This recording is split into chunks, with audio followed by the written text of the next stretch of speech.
Hello students, आज हम BSCB 2023 का फिजिक्स का ऑब्जेक्टिव क्वेश्चन का आंसर शीट हम बता रहे हैं, जिसमें सेट ई है।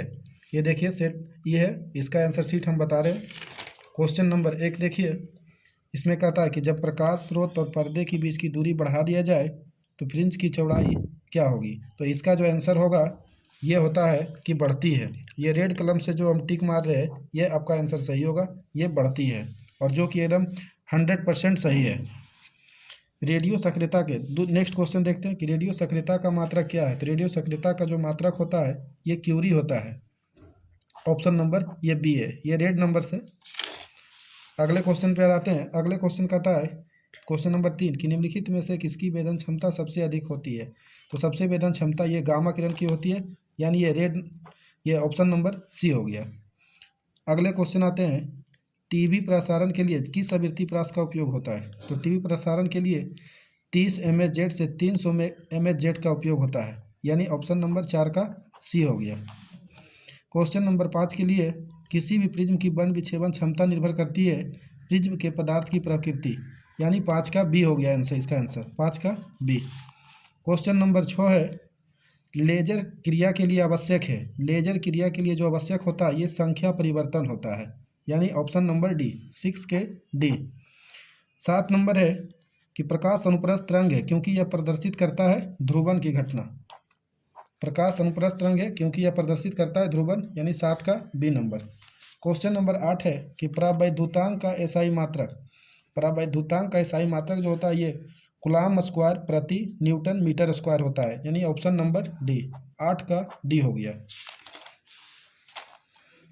क्वेश्चन नंबर 9 है कि आवेशित संधारित्र पर कुल आवेश होता है। आवेशित संधारित्र पर कुल आवेश जो होता है ये 9 का ए 0 होता है। क्वेश्चन नंबर 10 है कि चालक के अंदर इलेक्ट्रॉन की गति होती है। चालक के अंदर इलेक्ट्रॉन की गति होती है, अवमंदित होती है, 10 का डी है। क्वेश्चन नंबर 11 है, वायु में स्थिर इकाई धनावेश से निकलने वाली संपूर्ण विद्युत फ्लक्स का मान जो होता है ये एप्सिलॉन नॉट पर पावर -1, 11 का बी होता है, 11 का बी होगा। क्वेश्चन नंबर 12 है कि प्रति इकाई आवेश पर लगने वाले बल को क्या कहते हैं। तो प्रति इकाई आवेश पर लगने वाले बल को विद्युत क्षेत्र कहा जाता है, E = F/Q के अनुसार, इसके अनुसार कहते हैं। तो 12 का सी हो गया।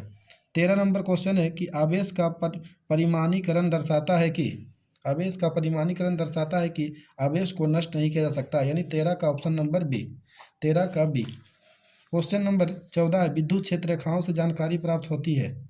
तो विद्युत क्षेत्र रेखाओं से जानकारी प्राप्त होती है, क्षेत्र की शक्ति की भी होती है, दिशा की भी होती है, आवेश की प्रकृति की होती है, इसलिए इसका ऑप्शन नंबर हो जाएगा इनमें से सभी, यानी 14 का डी। क्वेश्चन नंबर 15 है कि 40 सेंटीमीटर फोकस दूरी का उत्तल लेंस एवं 20 सेंटीमीटर फोकस दूरी का अवतल लेंस संपर्क में है, उनके संयोजन की क्षमता डायोप्टर में। इसको हल करने के बाद इसका आंसर आता है 15 का बी, 15 का बी -2.5 डायोप्टर।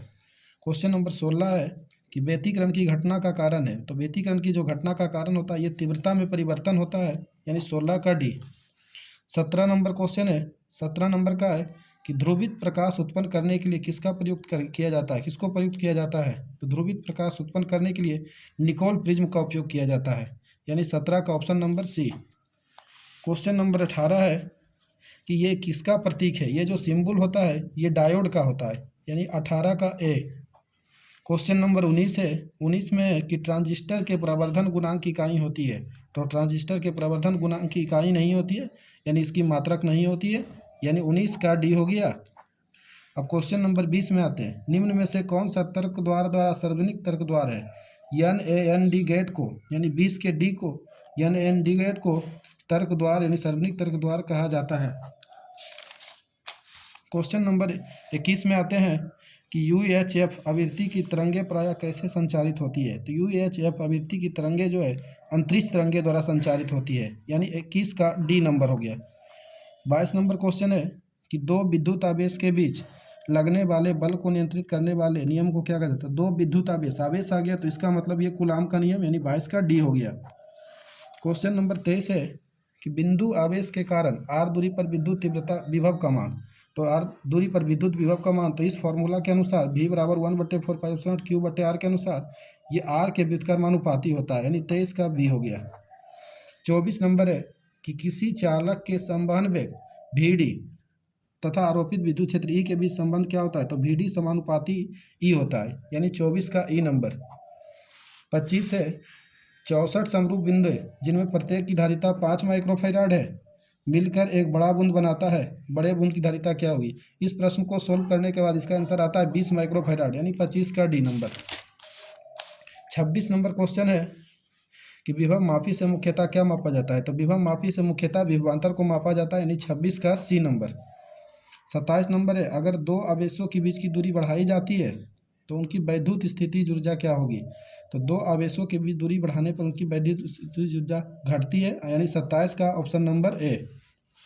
28 नंबर क्वेश्चन है कि दो प्रतिरोध R एवं 2R को एक विद्युत परिपथ में श्रेणी क्रम में जोड़ा जाता है, R तथा 2R में उत्पन्न उसमें ऊर्जा का अनुपात क्या होगा, तो इसका जो अनुपात आता है ये आता है 1:2।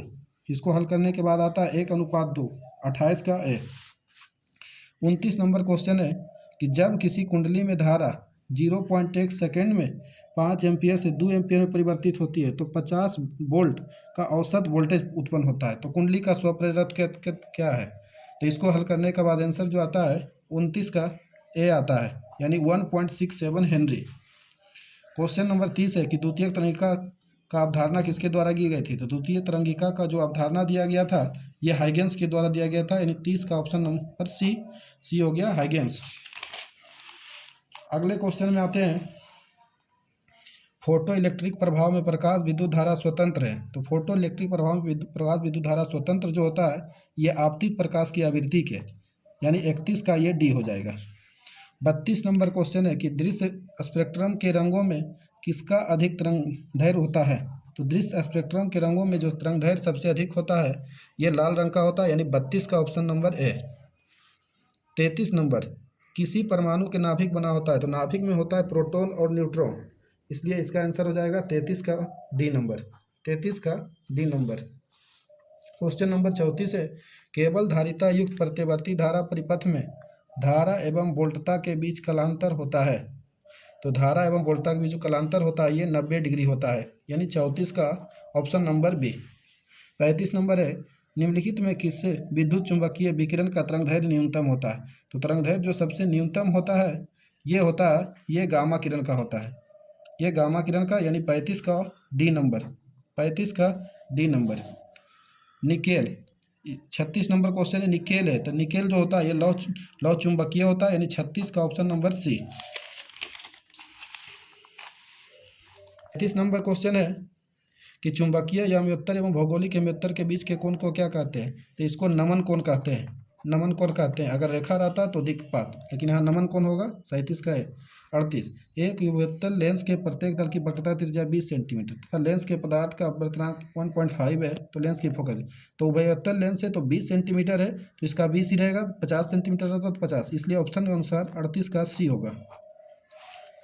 39 से एक ही तरंगदैर्घ्य के इलेक्ट्रॉन तथा फोटोन की कौन सी भौतिक राशि समान होती है, तो एक ही तरंगदैर्घ्य के इलेक्ट्रॉन और फोटोन की जो भौतिक राशि समान होती है उसे मोमेंटम कहते हैं, यानी संवेग कहते हैं। 39 के सी नंबर। क्वेश्चन नंबर 40 है कि नाभिकीय रिएक्टर में मंदक का कार्य कौन करता है, मंदक का कार्य क्या है, तो नाभिकीय रिएक्टर में जो मंदक का कार्य है न्यूट्रॉन की गति को मंद करना, यानी 40 का ए। क्वेश्चन नंबर 41 है कि पी प्रकार के अर्धचालक के लिए अशुद्ध तत्व के रूप में क्या प्रयोग किया जाता है, तो पी प्रकार के अर्धचालक में अशुद्ध तत्व के रूप में बोरोन का उपयोग होता है। अगर एन टाइप रहता तो बिस्मथ, फास्फोरस और आर्सेनिक में से कोई भी हो जाता। क्वेश्चन नंबर अगले आते हैं 42 में, डायोड का उपयोग किस तरह करते हैं, तो डायोड का उपयोग जो हम लोग करते हैं ये रेक्टिफायर के रूप में करते हैं, और रेक्टिफायर को हम लोग बोलते हैं दिष्टकारी, यानी 42 का ऑप्शन नंबर डी। 43 है कि एक गोलीय दर्पण को पानी में डुबा दिया जाता है तो इसकी फोकस दूरी क्या होगी, तो ये बढ़ जाती है। ये गोलीय दर्पण को डुबा दिया जाता है तो इसकी फोकस दूरी बढ़ जाएगी। 44 नंबर क्वेश्चन है कि पूर्ण आंतरिक प्रवर्तन की स्थिति में परावर्तन गुणांक का मान क्या होता है, तो पूर्ण आंतरिक प्रवर्तन की स्थिति में परावर्तन गुणांक का जो मान होता है ये 1 होता है। क्वेश्चन नंबर अगले है 45 कि पार्थिव दूरदर्शी द्वारा बना अंतिम प्रतिबिंब होता है, तो पार्थिव इसका मतलब हो गया ये टेलीस्कोप, टेलीस्कोप द्वारा बना अंतिम प्रतिबिंब। तो टेलीस्कोप हमेशा प्रतिबिंब बनाता है, ये अंतिम प्रतिबिंब एक काल्पनिक एवं वस्तु की अपेक्षा उल्टा होता है, इसलिए ये 45 का ए हो जाएगा। 46 नंबर है, किसी LCR परिपथ में अनुनाद की स्थिति में आरोपित वोल्टेज तथा धारा के बीच कलांतर होता है, तो धारा के बीच जो कलांतर होता है ये हमेशा शून्य होता है, यानी 46 का डी नंबर। 47 है, एक उच्चाई ट्रांसफार्मर को द्वितीयक कुंडली में धारा का मान प्राथमिक कुंडली की तुलना में क्या होता है, तो प्राथमिक कुंडली की तुलना में जो होता है ये कम होता है। द्वितीयक कुंडली में जो धारा का मान होता है ये प्राथमिक कुंडली की तुलना में क्या होता है, कम, यानी 47 का बी होगा। क्वेश्चन नंबर 48 है, एक्स किरण। तो एक्स किरण जो होता है, एक्स किरण को हम लोग विद्युत चुंबकीय तरंग कहते हैं, यानी 48 का डी नंबर। 49 है कि यदि किसी माध्यम में निर्वात में संपूर्ण आंतरिक परावर्तन के लिए क्रांतिक कोण 30 डिग्री है, तो माध्यम में प्रकाश कब है। इसको जब सोल्व करते हैं तो सोल्व करने के बाद 49 का ये सी नंबर ऑप्शन आता है। क्वेश्चन नंबर 50 है कि 6 माइक्रोफेराड धारिता के 3 संधारित्र उपलब्ध है, उनके द्वारा प्राप्त न्यूनतम एवं अधिकतम धारिता होती है। इसको भी सोल्व करने के बाद अधिकतम जो न्यूनतम आता है, तो न्यूनतम का मान 2 माइक्रोफेराड और अधिकतम आता है 18। इस तरह से 50 का मेरा सी नंबर। 51 नंबर है कि एक प्रत्यवर्ती धारा का समीकरण I 60 sin 100 पाई t में धारा का मूल माध्य वर्ग का मान क्या होगा। तो इस क्वेश्चन जो है, ये क्वेश्चन में ऑप्शन ही नहीं है, क्योंकि ये जो IRMS होता है ये I0/√2 होता है, और I0 का मेरा मान जो है ये 60 है और इसमें √2 है, तो इस कारण से हम इसमें √2 से गुना √2 से जब भागा करेंगे तो ये 60 √2 हो जाएगा और ये 2, तो ये 30 √2 आना चाहिए, लेकिन मेरे ऑप्शन में सिर्फ 30 है, तो इस कारण से ये क्वेश्चन ही गलत है, इसलिए इसका कोई भी नहीं होगा। क्वेश्चन नंबर 52 में आते हैं कि L से R परिपथ की प्रतिबाधा। तो L से R परिपथ की जो प्रतिबाधा होती है √R² प्लस ω² L², यानी 52 का ये डी नंबर। 53 नंबर क्वेश्चन है कि एक वृत्तीय धारावाही लूप की त्रिज्या दुगनी तथा धारा आधी कर दी जाती है, तो इसका चुंबकीय आघूर्ण जो हो जाता है ये 53 का भी यानी दुगना हो जाता है। 54 कहता है एक चौक कुंडली का स्वप्रेरकत्व 5 हेनरी है, इसमें बहती धारा 2 एम्पीयर प्रति साइमेंस की दर से बढ़ रही है, चौक कुंडली का प्रेरित विद्युत भाग बल क्या होगा। तो इसको हल करने के बाद आता है -10 वोल्ट, यानी कि 54 का सी नंबर। 55 नंबर क्वेश्चन है कि पृथ्वी का चुंबकीय आघूर्ण क्या है। तो पृथ्वी का चुंबकीय आघूर्ण इस ऑप्शन के अनुसार ये लगभग जो है ये 55 के डी है, यानी 8.0 × 10⁻22 जूल प्रति टेस्ला। 56 नंबर क्वेश्चन है कि विद्युत चुंबकीय तरंग में विद्युत चुंबकीय तरंग तथा चुंबकीय तरंग के बीच कलांतर क्या होता है। तो ये जो कलांतर होता है ये π/2 होता है, यानी 56 का बी। 57 नंबर है कि 25 का द्विआधारी समतुल्य क्या है। तो जब 25,000 को हम लोग जब बाइनरी नंबर में तोड़ते हैं, जैसे 25 यहाँ है तो ये तोड़े तो 12 दूनी 24, यहाँ शेष बचा 1, ये 2 छोक 12 शेष 0, ये छो द्वितीय छो 0 और ये 2, तो इस तरह से पीछे से लिखा जाता है। तो 1 1 0 0 1, तो 1 1 0 0 1 जो है मेरा ऑप्शन नंबर सी है, 57 का ये सी हो जाएगा। क्वेश्चन नंबर 58 में कि विवर्तन फ्रिंजों की चौड़ाई व्यतिकरण फ्रिंजों में क्या होती है। तो ये विवर्तन फ्रिंजों की चौड़ाई व्यतिकरण फ्रिंजों में ये समान नहीं होती है, अनइक्वल होती है, इसलिए ऑप्शन नंबर ये बी होगा, 58 का बी। 59 में है कि प्रकाश वर्ष का मान बराबर होता है। तो प्रकाश वर्ष का जो मान यहाँ मीटर है, यहाँ तो इसलिए मीटर में है, तो ये होगा 59 का ए, 9.46 × 10⁻15 मीटर। 60 नंबर है जब किसी ए मीटर को शंट किया जाता है तब परिपथ का कुल प्रतिरोध क्या होता है, ये बढ़ता है, 60 का ए। क्वेश्चन नंबर 61 है किसी अर्धचालक का तापमान गुणांक का मान क्या होता है। तो किसी अर्धचालक का तापमान गुणांक का जो मान होता है ये ऋणात्मक होता है, 61 का बी, ये 61 का बी हो जाएगा। 62 है यदि साइक्लोट्रॉन में आवेशित कनकावर्त काल टी तथा महत्तम चाल भी हो तो ये जो टी जो होते हैं ये भी के व्युत्क्रमानुपाती होते हैं, यानी 62 का सी हो जाएगा। 63 नंबर क्वेश्चन है कि बांडी ग्राफ जनित रेख ऐसी विद्युत स्थितिक युक्ति है जिससे उत्पन्न होता है। तो बांडी ग्राफ एक ऐसा मशीन होता है जिसके द्वारा हम लोग कई लाख वोल्ट का विभवांतर उत्पन्न करते हैं, इसलिए मेरा ये ऑप्शन हो जाएगा केवल उच्च वोल्टता ही उत्पन्न कर सकता है, 63 के बी। 64 है कि एक रेडियो समस्थानिक BI 210 की अर्धायु 5 दिन है, 20 दिनों के बाद लिए गए नाभिक का अविघटित अंश होगा। तो इसको जब सोल्व करते हैं तो ये 64 का बी नंबर आता है, 64 का बी। 65 में आते हैं, दो आवेशों के बीच विद्युतीय बल एवं गुरुत्वीय बलों के अनुपात में किस रूप में क्रम होता है। तो इसका जो मान आता है ये आता है 65 का ए आता है। 66 नंबर है कि दो आवेश Q को मिलाने वाली रेखा के बीच में एक आवेश Q रखा जाए तो आवेश की इस व्यवस्था में संतुलन के लिए Q का मान क्या होता है। तो Q का जो मान होगा, स्मॉल q का जो मान होगा ये माइनस कैपिटल Q/4 होगा, यानी 66 का बी नंबर। 67 नंबर क्वेश्चन है, विद्युतीय द्विध्रुव आघूर्ण P एवं विद्युत क्षेत्र की तीव्रता E के बीच के कोण का मान कितना होगा कि द्विध्रुव स्थिर साम्यावस्था स्थिति में रहे। तो इसमें इस स्थिति में π/2 स्थिति में साम्यावस्था स्थिति में आता है, इसलिए इसके 67 का सी होगा।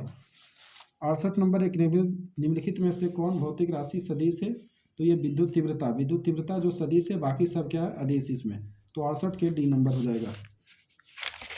69 नंबर क्वेश्चन है कि दो तरंगों y1 4 sin ओमेगा टी और एवं y2 3 cos ओमेगा टी से उत्पन्न व्यतिकरण के आयाम का महत्तम मान क्या होगा। तो महत्तम मान मेरा 5 होगा, इस तरह से कि 4 का स्क्वायर यहाँ 3 का स्क्वायर, इसको जब हल करेंगे तो 25 का यानी 5, यानी महत्तम जो इसका मान होगा ये 5 हो जाएगा। ऑप्शन नंबर 69 का बी। और 70 में कि परिनालिका में चुंबकीय ऊर्जा घनत्व का सूत्र क्या है। तो 70 का ऑप्शन नंबर ए होता है। अब देखिए हमने इस तरह के आपको 100% ये सही क्वेश्चन है, इसमें कोई भी गलती की कहीं भी गुंजाइश नहीं है। और इस तरह से क्वेश्चन पाने के लिए, इस क्वेश्चन का आंसर शीट पाने के लिए आप मेरे चैनल प्रिज्म कोचिंग सेंटर को सब्सक्राइब कर दीजिए और लाइक कर दीजिए और शेयर कर दीजिए ताकि आप ज़्यादा से ज़्यादा लोगों के समीप पहुंच सके। धन्यवाद।